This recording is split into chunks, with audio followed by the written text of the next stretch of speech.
Greeks. A people glorious and arrogant, valiant and headstrong.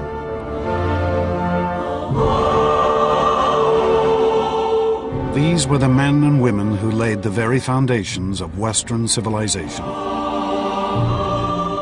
Their monuments still recall perhaps the most extraordinary 2 centuries in history.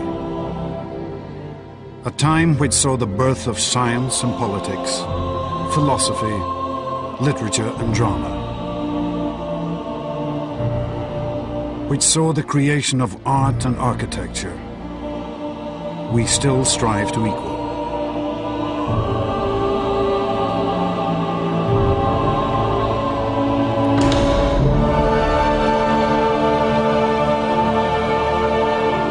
And the Greeks achieved all this against a backdrop of war and conflict. For they would vanquish armies, navies, empires many times their size, and build an empire of their own which stretched across the Mediterranean. For one brief moment, the mighty warships of the Greeks ruled the seas, their prosperity unequaled. These achievements which still shape our world, were made not by figures lost to time, but by men and women whose voices we can still hear, whose lives we can still follow. Men such as Themistocles, one of the world's greatest military generals. Pericles, a politician of vision and genius. And Socrates, the most famous philosopher in history.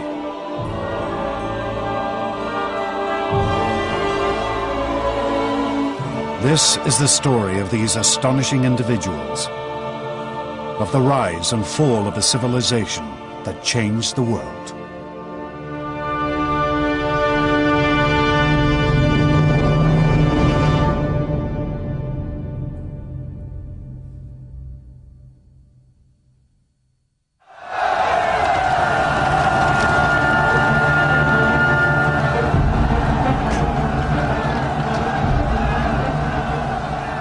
(508 BC), 5 centuries before the birth of Christ.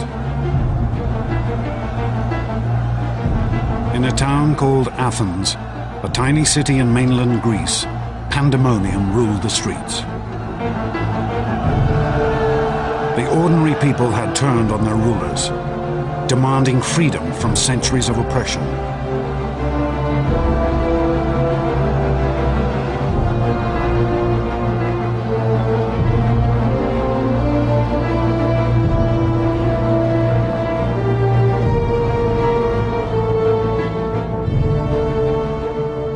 At this moment, one man looked on. An Athenian nobleman named Cleisthenes.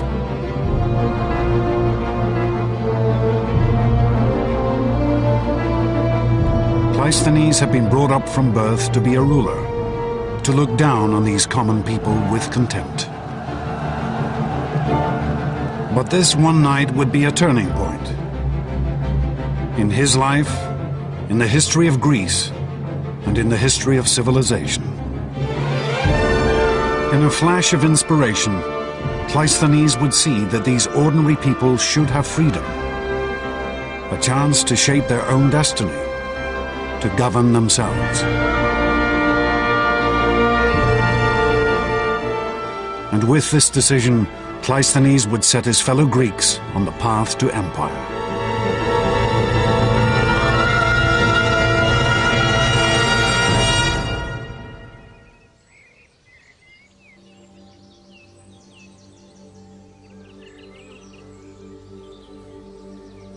Historians estimate that Cleisthenes was born around 570 BC.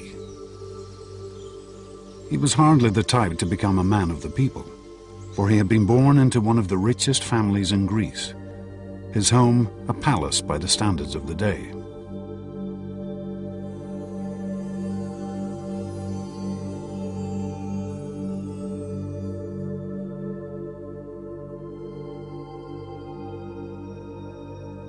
Cleisthenes' family were called the Alcmaeonids.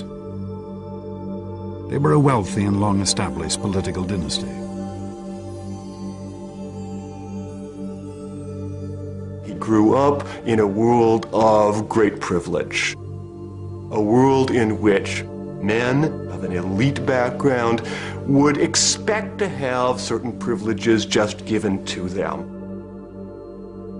The origin of Cleisthenes' family fortune is a tale typical of ancient Greece.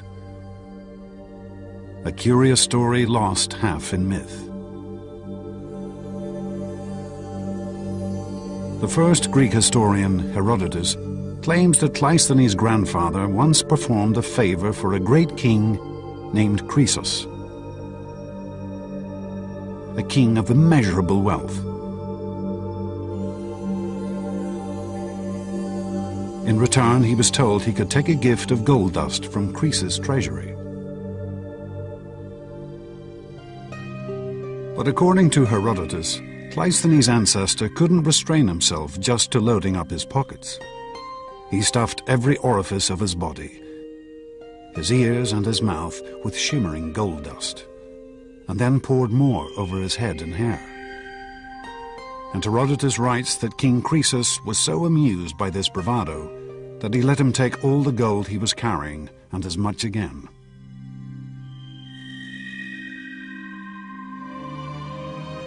But whatever the source of Cleisthenes' family wealth, there is no doubt that they had used it effectively to gain power.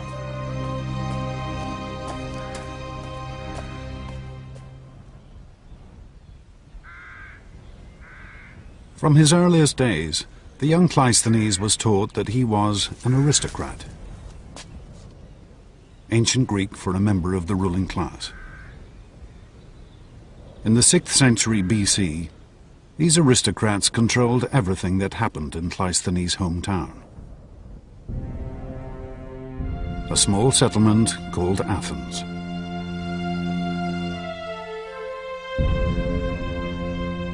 Athens lay in the center of a Mediterranean peninsula which Cleisthenes knew as Hellas, and which we now call Greece.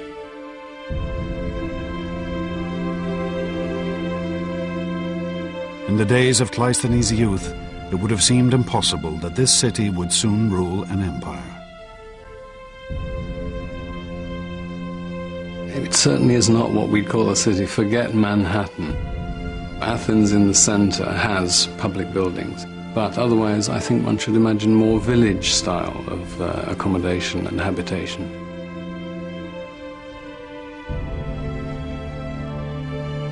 The town was built around the Acropolis, a steep-sided outcrop of bare rock,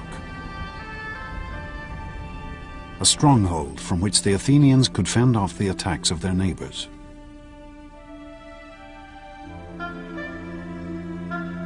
In the narrow streets surrounding the Acropolis huddled the simple homes of farmers and tradesmen.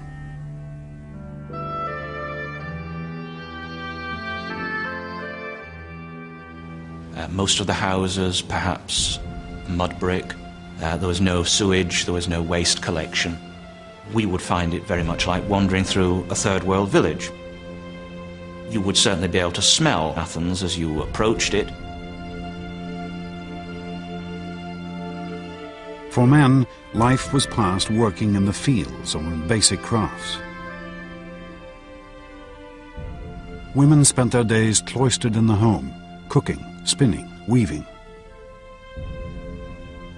For these Athenians, reading and writing was a rare skill. There was nothing that we might call science or medicine.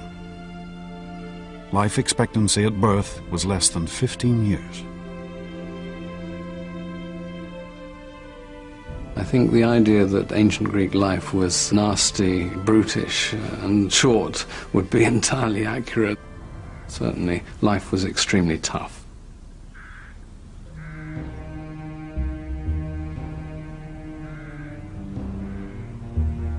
This was no society of equals. The common Athenians lived under the yoke of the aristocrats, men such as Cleisthenes' father. The traditional political milieu from which Cleisthenes arose was one in which all effective political power was being dominated by a relative handful of people. The possibility that the ordinary people of Athens would actually matter was the furthest thing from the mind of the traditional Greek elites. For the Greek writer Aristotle, this was a world riven by injustice. The whole country was in the hands of a few people. The hardest and bitterest thing for the masses was their state of serfdom. Not that they weren't discontented with anything else, for to speak generally, they had no part nor share in anything. Athens was, in a sense, turned against itself. You had one part of the population, the aristocratic elite, holding power at the expense of the rest of the citizen population. Dominated by aristocrats interested only in preserving their own power, Athens hardly seemed a state on the verge of building a great empire. But then Greece also seemed an unlikely land to give rise to greatness. If you look at the physical world of Greece, it's not the kind of place that you'd immediately expect to produce a great civilization. Simply too many mountains.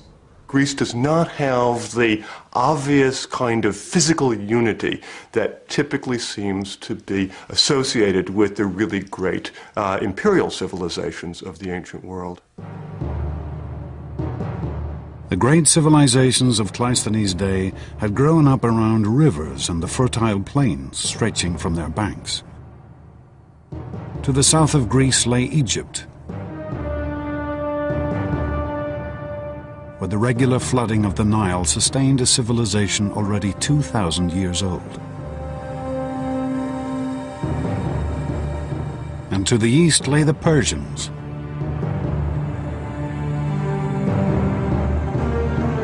at the heart of their empire lay the Tigris and Euphrates rivers. This was the very birthplace of civilization, the home of the world's first cities.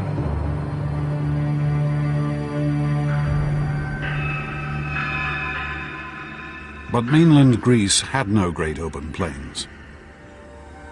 This was a landscape riven by mountain ranges.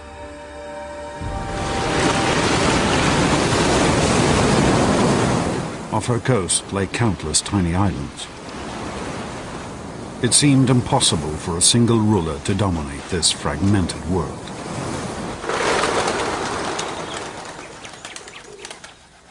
Instead, Greece was divided into countless tiny nations called city-states, each fiercely independent, each with its own culture and history. In Cleisthenes' time, there were over 1,000 of these city-states, jostling with each other for land and power. They never were politically unified, or at least in the classical period, never politically unified.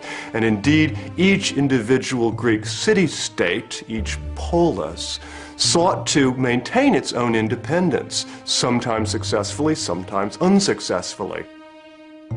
In the early 6th century, Athens was not nearly the most powerful or important of these tiny nations.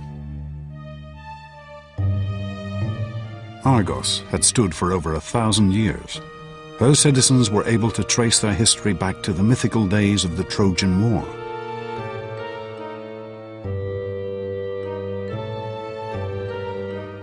The Corinthians dominated Greek trade. Their ships plied the Mediterranean, ferrying goods back and forth from Egypt, Assyria, and Italy.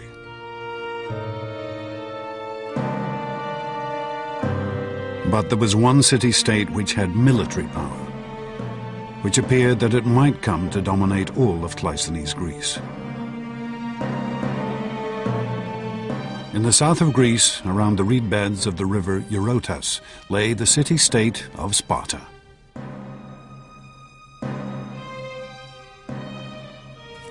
The Spartans were brought up from birth to be soldiers,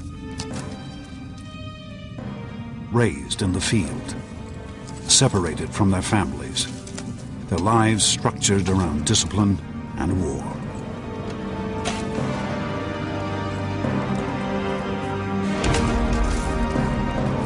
The center of an average Spartan man's life was his barracks, and he was brought up to be a military man. The Spartans lived a life stripped of comforts, with few possessions apart from their weapons, and their cloaks dyed red to conceal their or their victims' blood. Spartans were brought up to put up with anything, and all sorts of stories, the best being of a visiting Sybarite, visiting Sparta, eating the local food and saying now he understood why the Spartans were so willing to die, because death was as nothing to eating their food. The Spartans were ruthless expansionists. By Cleisthenes' time, they had conquered all of the surrounding regions, more than 4,000 square miles. And they had reduced these conquered populations to a slave class known as the Helots. The Helots were forced to work in the fields for their Spartan overlords, and they were ruled with an iron fist. The Spartans every year declared war on the Helots, and the point of this was partly, of course, to reinforce their sense of identity as a warrior community, but also, rather calculatingly, to make it legitimate to kill a Helot. And Helot culling, as opposed to killing, was a regular practice.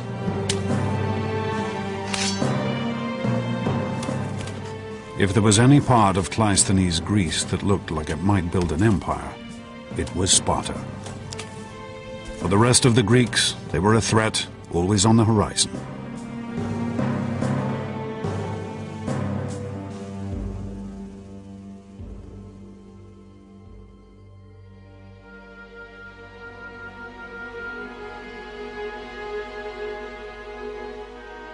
This was the world of Cleisthenes' childhood.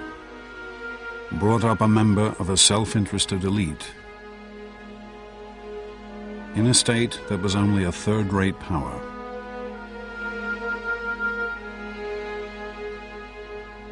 It was an unlikely beginning for the man who would set Greece on the path to empire.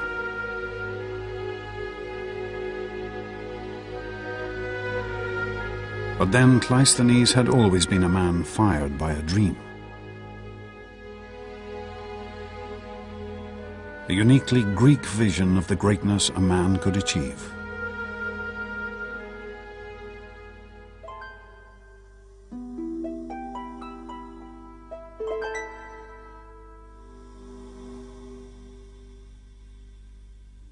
If there was one thing that inspired Cleisthenes and his fellow Greeks, it was their stories, ancient tales and myths.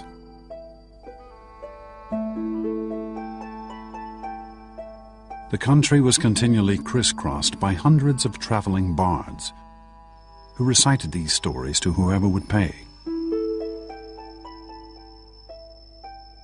These were people who, in an age without writing, had memorized over 1 million lines of poetry. It's very easy to underestimate the power of the human memory when we live in a culture like ours, which has so many means for recording things. Before the Greeks got the alphabet, they seem to have been able to remember vast tracts of poetry and pass it on over the generations in a quite remarkable way. These travelling bards would have regularly visited the Athens of Cleisthenes' childhood, and their stories would have influenced and shaped him from his earliest days.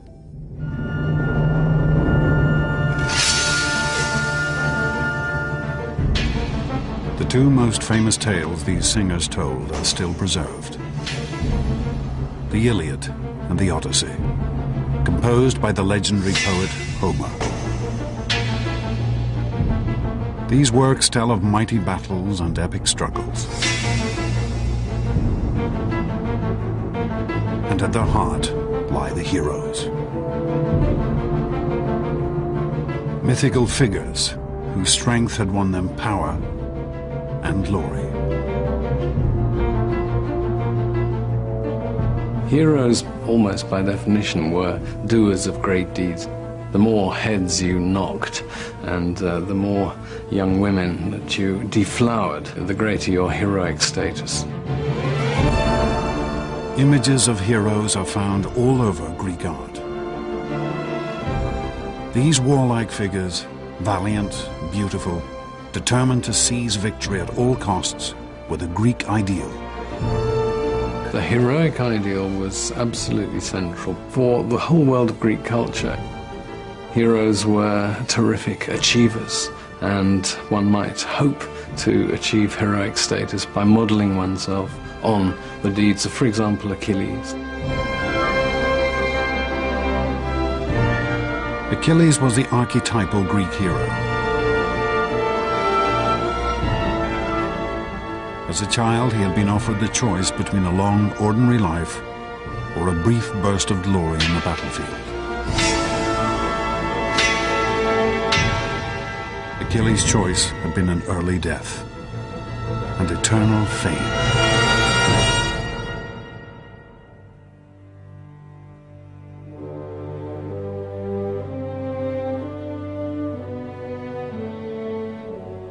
This, the vision of the hero, the ideal of the man of action, was the model that Cleisthenes was brought up to follow.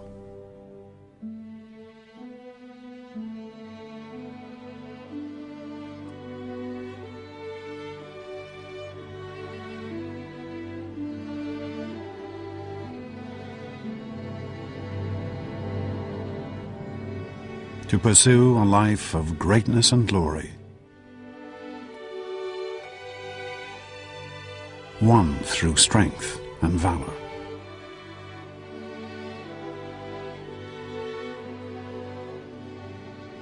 To seize power and victory for himself and himself alone.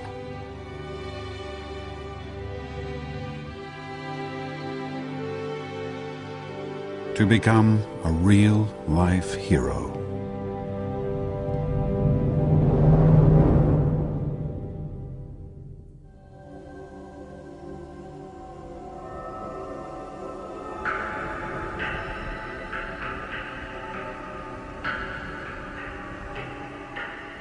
But Cleisthenes was not the only one to take the tales of the mythical heroes to heart.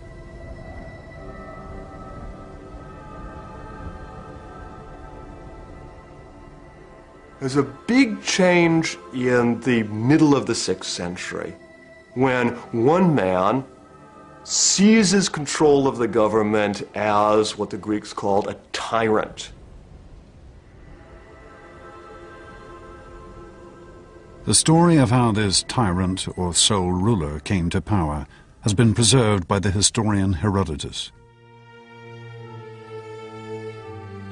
One day, a man of dignified and noble bearing rode into the city of Athens.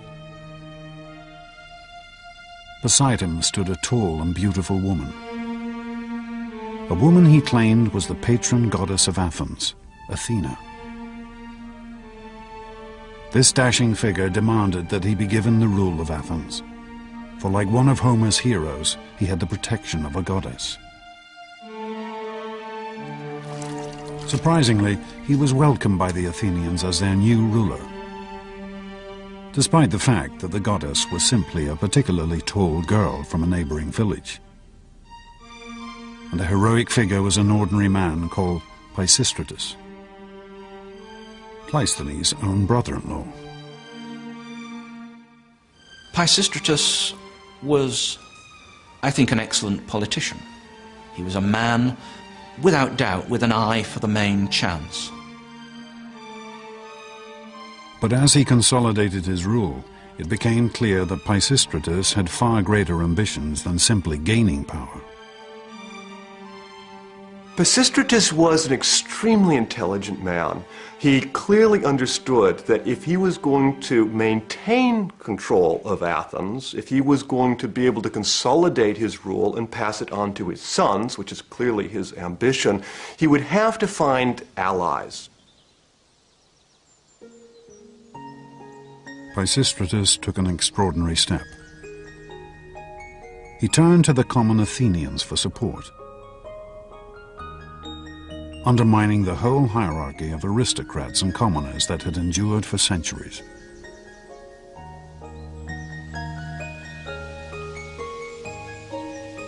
Pisistratus reduced taxes and introduced free loans to allow the people to build up their farms.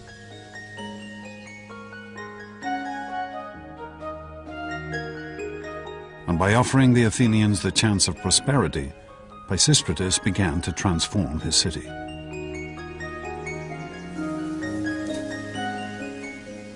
With the rise of Pisistratus, we start to see the success of agrarianism accelerated at Athens. And that's going to be a kernel that's going to grow and grow and grow in the ensuing 2 centuries. And one of the results of that is we see more vines and olives.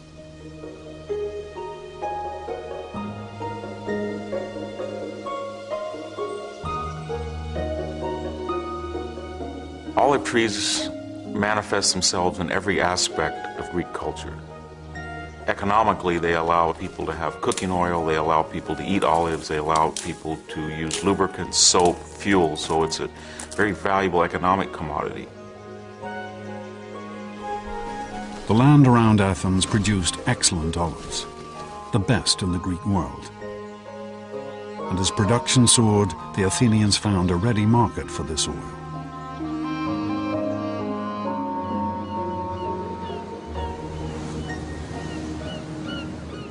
Not only in the other Greek states, but across the sea, in Egypt and Phoenicia, Persia and Assyria.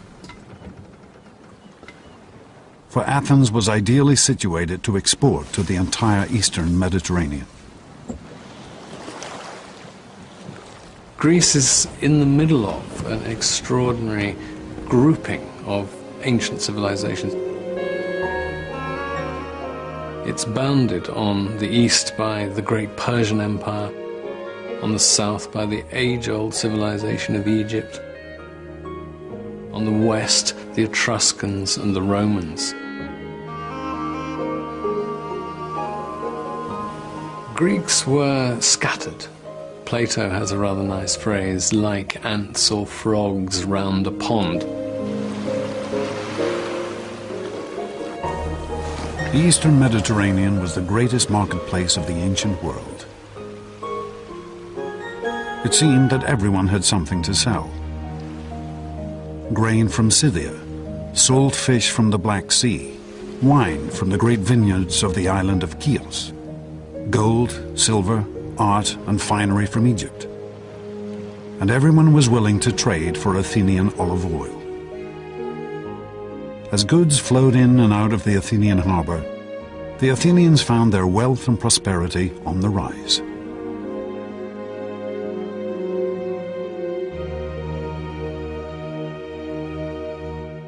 But the most astonishing consequence of Athens' sudden expansion was to be found in the darkest streets of the city. Athens' first great artistic legacy, the vase.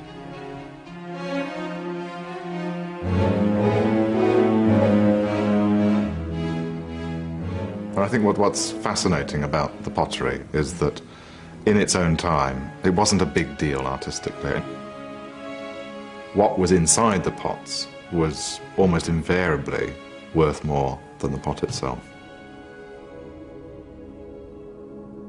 Here in the area known as the Keramikos, ancient Athens' red light district, could also be found the potters' workshops. These common artisans were amongst the lowest of the low in Athenian society. If you were a potter in Athenian society, I won't say you were the scum of the earth, but you certainly had no especial respect. It was hard, incessant work, unenvied by the citizen population. Pottery had been a staple across the ancient world for hundreds of years, used in the kitchen at home and for transporting oils and food. But it had always been simple in design, using geometric patterns and basic figures, designs based on Egyptian and Assyrian art.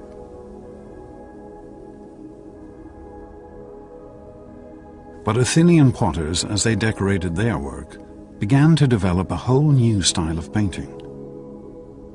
A freshness and a naturalism never before seen. A style still astonishing today. It's now become almost commonplace for a Greek vase on the modern antiquities market to fetch millions of dollars or pounds. And if the makers of those vases had any idea of what we were shelling out for them, their graves would spin with either resentment or just absolute hilarity. These Athenian potters seem to have been motivated not by the idea of producing great art for eternity, but of outdoing each other. On one particularly fine vase, we find the proud comment, "Euthymides, son of Polyas, drew this." And then underneath, "And I'll bet Euphronius couldn't have managed it."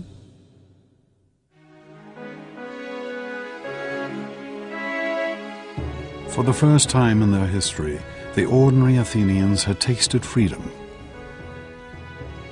And they had shown their capacity for extraordinary achievement.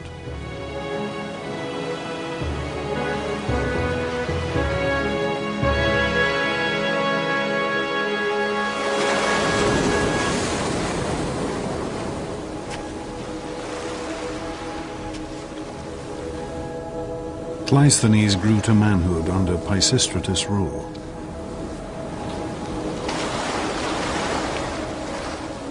And he saw how Athens changed.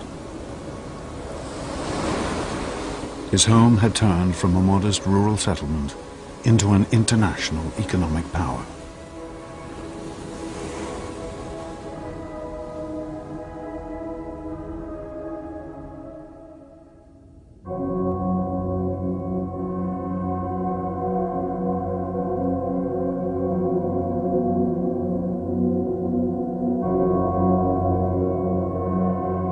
But Pisistratus' rule of benevolent tyranny was not to last forever. In the year 527 BC, he died and was laid to rest here in the Athenian graveyard. His son Hippias took over. At first, Hippias followed in his father's footsteps, ruling Athens with a fair hand. But soon, the Athenians discovered the perilous nature of tyranny.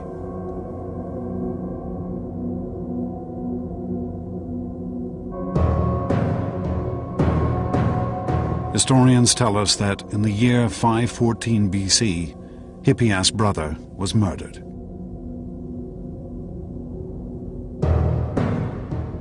Aggrieved and bitter, the tyrant's behavior completely changed. Hippias not only executed the murderers, but cruelly tortured one of their wives to death as well.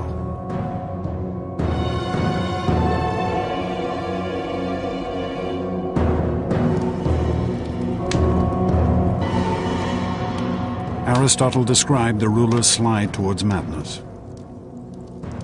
After this, the tyranny became much, much harsher, for Hippias ordered numerous executions and sentences of exile in revenge for his brother. And he became embittered and suspicious of everybody.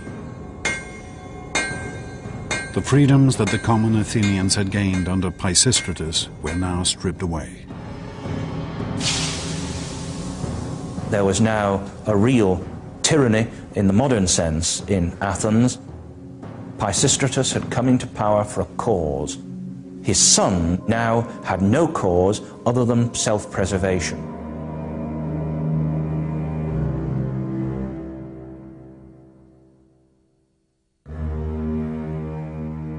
Life for Cleisthenes had now become increasingly dangerous.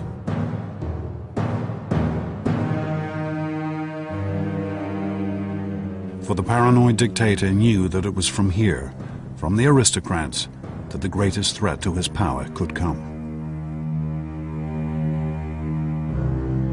And Hippias' fears would be proved right. With the hardening of the attitude of the tyranny, the time now seemed to be ripe.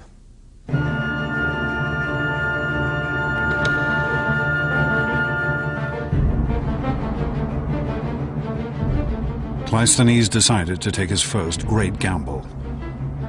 He would try to overthrow Hippias, to gain power for himself and his family. Cleisthenes' ambition to make his mark upon the scene is something that, of course, would have been impressed on him from a very early age. From the stories of the heroes, that they need to succeed and to strike at the right time. For Cleisthenes himself, it would be an achievement. Cleisthenes assembled a conspiracy to overthrow the tyrant. Hippias was trapped in his stronghold, captured and banished from Athens forever.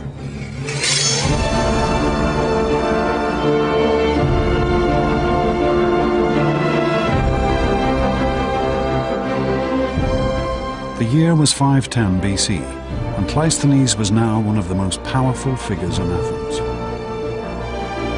He had lived up to the heroic myths he'd been brought up to follow since childhood.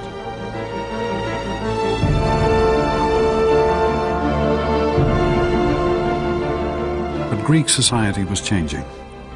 The heroic urge that drove Cleisthenes was no longer reserved for the elite.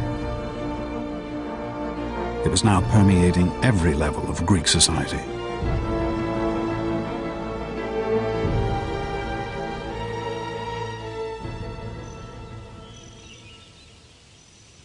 This is Olympia in southern Greece. Here, once every 4 years, men from across the Greek world would gather to compete in a vast contest of athletic skill. This was the ancestor of the modern Olympic Games.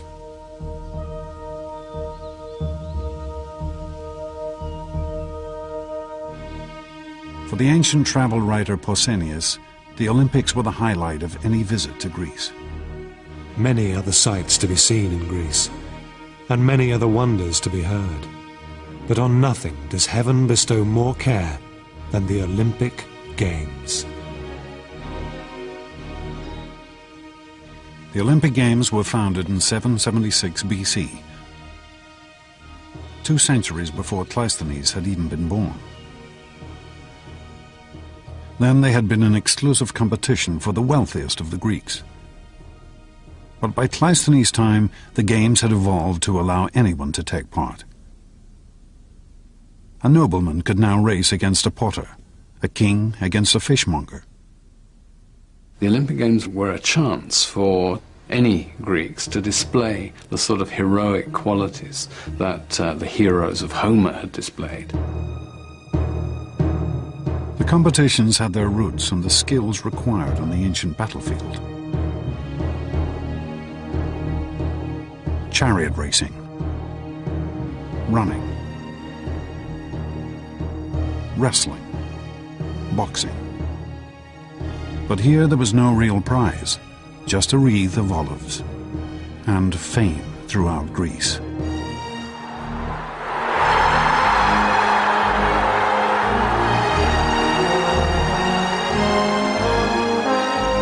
A competitor would be surrounded by the largest gathering of Greeks in peace that he would ever experience.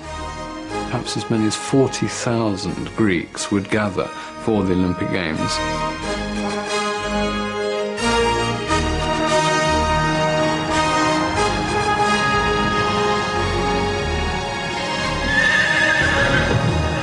Greeks would travel hundreds of miles to attend the Olympics. And during the festival, the land surrounding the stadiums would be covered with encampments.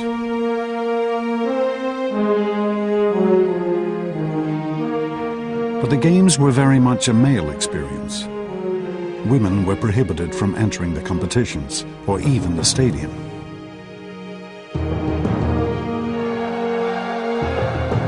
But for the Greek man, whatever his origin or class, to win here would be the highlight of his life. You had, briefly, a moment of glory, of extreme fame, which was what the competitive culture of the Greeks valued so highly. Here the Greeks had perhaps found a civilized way to satisfy the heroic ideal. They had built a meritocracy based on skill and ability, where anyone could win.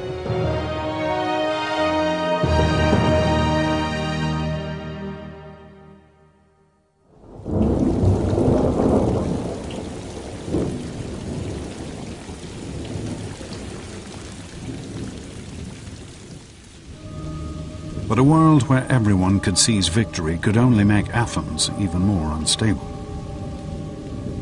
As soon as Cleisthenes gained power, he found that others were conspiring against him. Here, heroism still meant one thing: seize power whenever and however you can. The only rule is that you get what you can and that you fight. You have to go in there and show that you can win.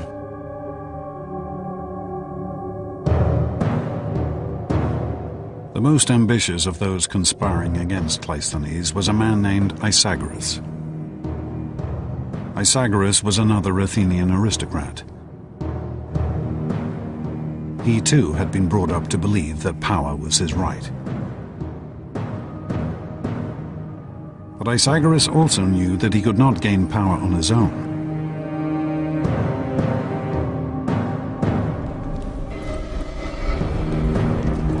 Isagoras took an unprecedented step. He turned outside Athens for support. He sent a message to the Spartans, Greece's most feared warriors.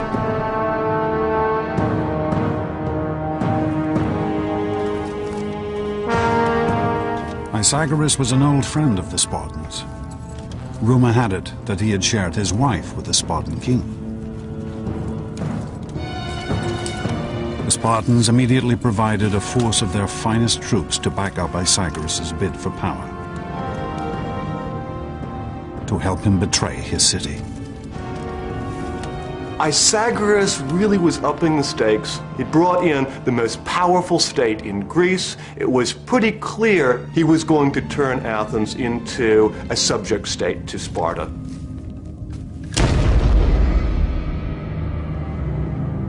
With his Spartan force, Isagoras staged a coup, seizing control of Athens.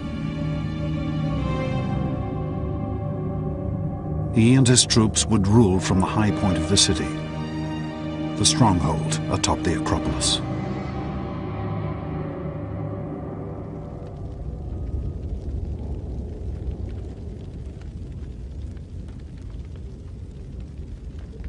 The first targets of the new tyrant were the other aristocrats. Cleisthenes most of all.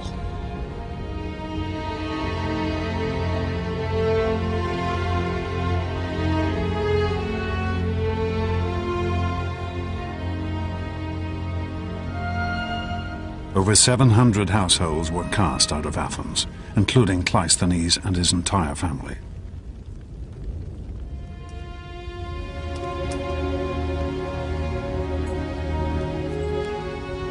Cleisthenes would leave his city living once again under the hand of a despotic dictator. A dictator who now ruled with the support of the most fearsome power in Greece, the Spartans. For Cleisthenes, all his childhood lessons seemed betrayed.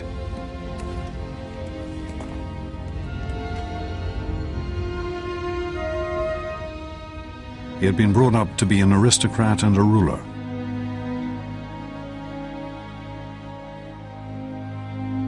To emulate the mythical heroes. But all this had led to was conflict and feuding, death and exile, power struggles amongst an aristocratic elite.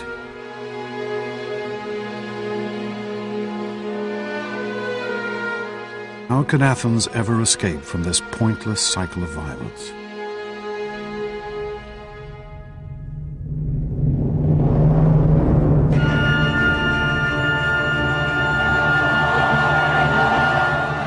But even as Cleisthenes agonized in exile, Athens was rocked by an extraordinary event.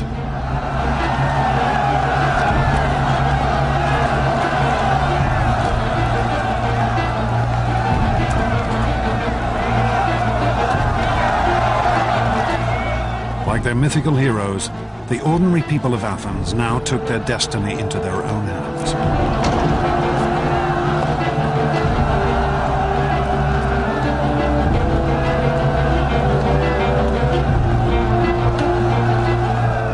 Rose up in revolution.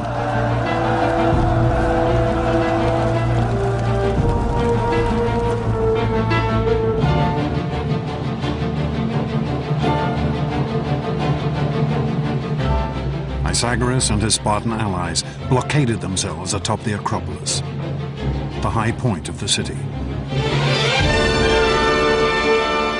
But even there, they could not escape the fury of the common Athenians.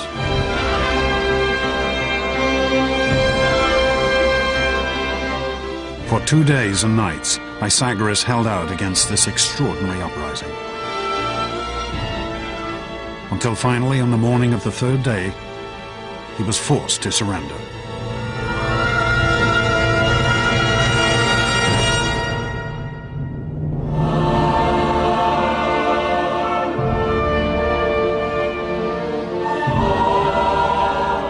The year was 508 BC. This would be Athens' first step to empire and glory. For the first time in recorded history, the people had turned on their rulers and seized power for themselves.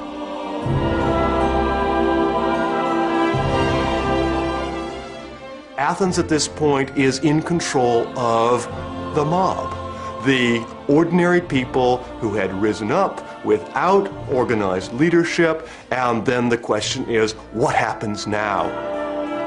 At this new dawn, the Athenian people now turned to one man. A figure whose life, whose experiences and disappointments had given him a unique vision. Cleisthenes was recalled from exile and asked to build a government.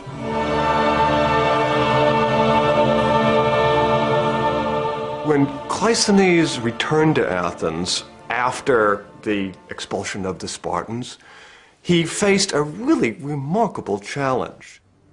There was no possibility for just simply putting back in power a group of aristocrats. There was no possibility for him to declare himself tyrant.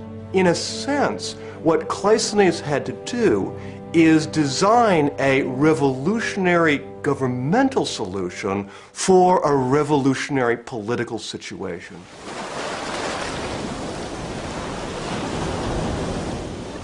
For Cleisthenes, the problem was how to give his fellow Athenians the say in their future that he knew they must now have.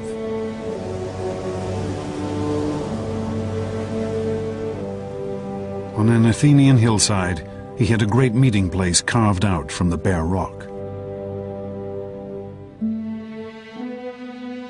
Here, in the shadow of the Acropolis, the citizens of Athens could now gather to discuss the future of their state.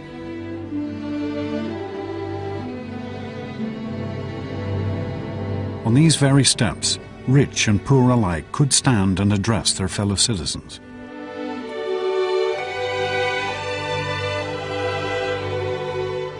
This is the ancestor of the British House of Commons, the American Congress, of parliaments across the world. And where government had once been decided by the strength of a sword arm or the thrust of a sharpened spear, Cleisthenes instituted the simple vote. A white pebble for yes, a black pebble for no.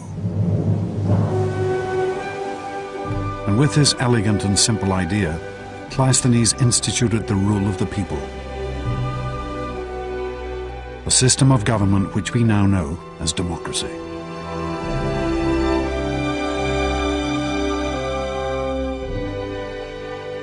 The great Athenian assembly would gather every 9 days to vote on issues covering the entire administration of the state, from the raising of taxes to the building of roads,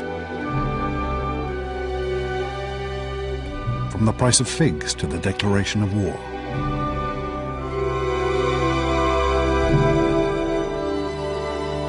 Athenian democracy is a very different sort of democracy from ours. One has a sense, as an Athenian citizen, that you really can make a difference. There is no us and them. There is no government separate from the ordinary Athenian citizen body. They are the government. Democracy represented a sharp break. An originally elitist, heroic culture was now turned on its head, and the idea was that even ordinary Greeks who weren't aristocratic, who were not rich, could be, as it were, heroes in politics.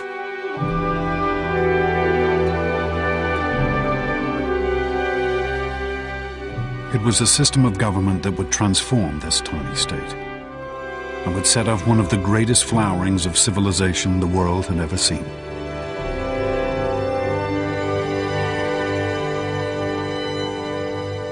It's not just an accident that you had democracy and you had this tremendous flourishing of culture. I think that democracy really does, in a very real way, unleash, make possible potentials within human societies that are very unlikely to be unleashed, to be made actual in any other way. The Athenians would take what had been the greatest achievements of the ancient world and transform them. They would take the monumental pyramids and temples of the Egyptian pharaohs and with them build an architecture of grace and splendor. They would take the myths and tales of the traveling bards and transform them into theater, entertainment for a whole city. And the great stone sculptures of Assyria and Egypt would be remade with an intimacy and emotion that still touches us today.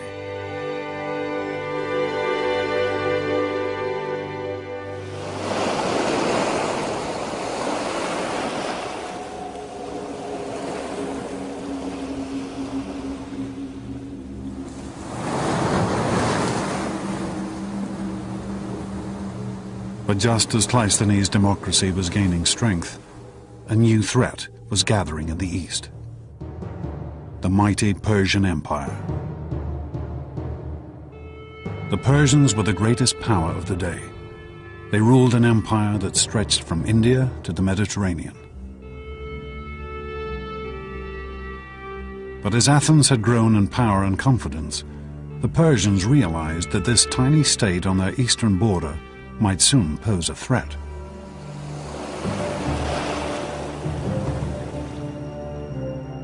They mobilized a force of 30,000 men to invade Greece immediately.